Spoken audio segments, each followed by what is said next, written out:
Hello everyone and welcome back to Closet Gaming. Today we are going to take a look at Star Wars Squadrons. This starfighter promises to give you the feeling of being a fighter pilot inside of the Star Wars universe. Whether it can deliver on its promise is the question we will try to answer today. Star Wars Squadrons is available on Steam for €39.99, or your regional equivalent. A long time ago, in a galaxy far, far away, existed Star Wars games that were actually fun for the fans of the franchise. Legendary games such as Jedi Knight, the original Battlefront 2, still to this very day played Empire at War, or X-Wing Alliance. And it was precisely X-Wing Alliance that 20 years ago managed to make us all feel like we're sitting in the cockpits of fighters in a faraway galaxy. That feeling that no other game managed to bring us until now. Is this the new hope? And somehow, it appears under the tyrannical rule of both Mickey Mouse and EA? Well, it seems miracles do happen. This miracle is called Star Wars Squadrons, and it is the spiritual successor to the X-Wing series. And really, somehow, it feels like this game came from the golden age of the turn of the millennium. Somehow, Squadrons gives you exactly what you pay for. No going through hundreds of loot boxes. No need to grind for hundreds of hours to get that one visual upgrade you really want. Instead, you're provided with roughly 8-hour-long single-player campaign and 2 multiplayer modes. In the hangar, 8 fighters wait for you to try them out in 6 different maps. Whether that is enough for you is a tougher question to answer. It was enough for me, and I'm quite certain that more content will be added into the game through DLC. Though, the campaign is essentially just a tutorial. A well done and fun tutorial though, in which the story of 2 captains with a bit of a past that are trying to use their elite squadrons to mess with each other is okay. Nothing special, but it fits nicely. Plus, the devs managed to tell the story without the need to make it just about good and evil. But I'll try to avoid any further spoilers because, let's face it, there isn't that much story in the 15 missions. It's just not enough. On the other hand, the characters aren't that bad, and that's really good when you consider the modern Star Wars saga lineup. Though the Imperials could have had shorter stakes up their asses. But let's face it, that was just part of the uniform, at least during that time of Star Wars Squadrons is taking place in. But even here, we get a few interesting characters like the daughter of a former senator, a low-budget version of Darth Vader, or an old war veteran who wants nothing else than to end his career and live the rest of his life on a farm with his husband. The rebel side has it somewhat similar, but instead you get a daughter from a family of constructors of Imperial ships, a Force-sensitive pilot, or a swindler with a bounty on his head. And it's precisely these characters that give credibility to the campaign.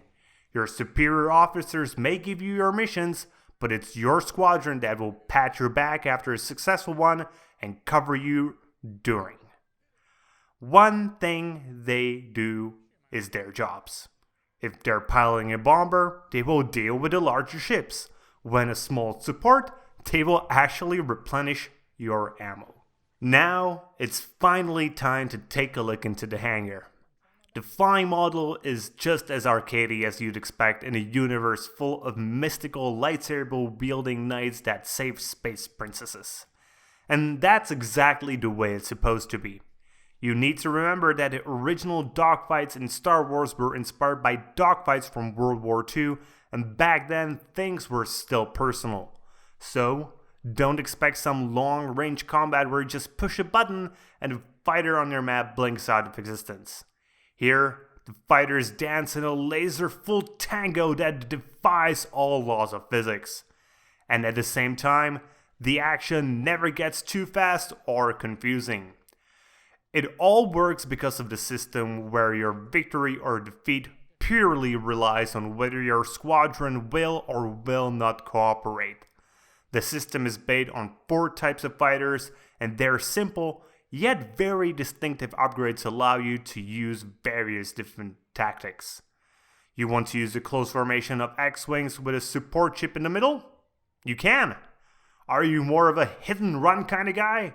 Send out TIE interceptors while your TIE bomber tanks for them. Or perhaps you'd prefer to take 5 A-Wings and just fly directly towards a Star Destroyer. The gameplay fits the name, Squadrons.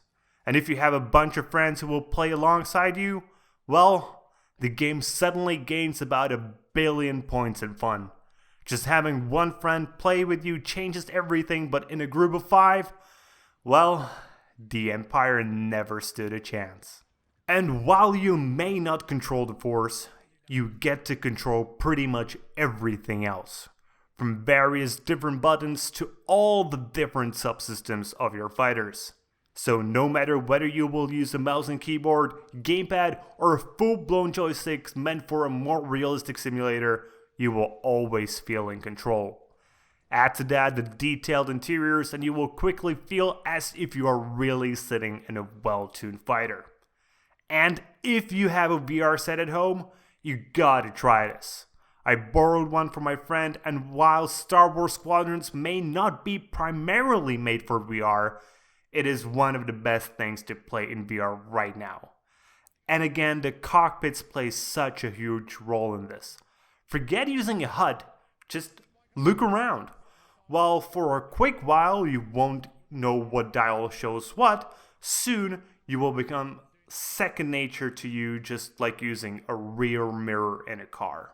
So, in conclusion, the developers seem to want to show us that the debacle that was the new Battlefront was caused purely by the greed of EA, and are serving us a game that seems to come from a more civilized age. Not only does Star Wars Squadrons look great, it also plays great. On top of that, no microtransactions. The only issue is that there isn't that much content. But that's why it's priced as a AA game, not a AAA. And even that, if it's too pricey for you, I get it. Just wait for a sale and buy then.